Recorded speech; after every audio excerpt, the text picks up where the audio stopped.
Ya, baik. Sekarang kita mulai masuk tadi. Mungkin pertanyaan saya belum dijawab secara lengkap oleh Pak Bambang, tapi saya ingin mendapat kejelasan dulu. Kalau misalnya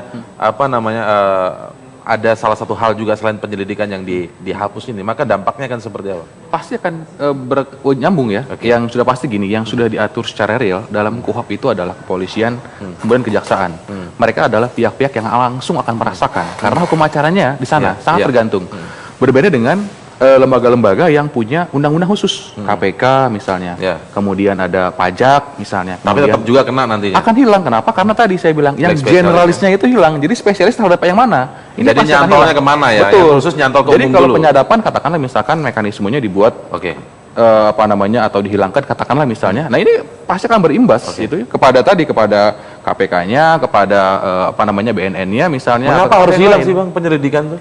Enggak, lagi-lagi ini kan ditanyakan dulu kepada mereka dulu. eksekutif. Tapi kalau tanggapan karena kan gini, ini mereka punya pandangan. Mereka katanya bikin studi di negara-negara lain, di mana sebetulnya terminologi mereka bukan dihilangkan, tapi digabungkan antara penyelidikan itu ke penyidikan. Katanya demi efisiensi, ada persoalan anggaran, kedisiplinan anggaran juga dan sebagainya dan sebagainya.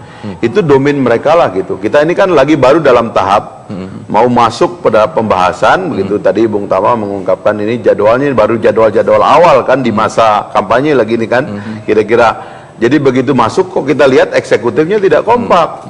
Polisi keberatan penyelidikan. Tapi Bang Faris sendiri melihat kalau penyelidikan ini dihapus seperti apa nantinya? Supaya kita tahu bahwa dibahas di panjanya itu nanti seperti apa. Kalau itu terintegrasi dengan proses penyidikan, saya kira juga tidak ada masalah. Karena ya yang namanya juga sudah diintegrasikan begitu kan. Tetapi sekali lagi udahlah itu ditanyakan kepada mereka. Tapi gini kan polisi mempersoalkan itu juga ya kan. Bahkan menurut teman-teman ini apa yang sudah ditandatangani oleh Pak Timur, oleh para pembahas dari kepolisian sekarang juga mereka agak keberatan gitu kan.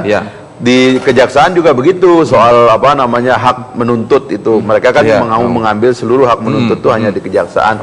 Nah ini dianggap belum selesai, tapi saya menghormati bagian dari pemerintah yang melihat arsitektur. Kalau Pak Bambang tadi mengatakan sistemnya, kalau mengatakan naskah akademik tadi itu apakah layak dibahas di DPR, bagaimana tanggapannya? Nanti dijawabnya, kita break lagi. Tetaplah bersama kami bersama Prime Time News.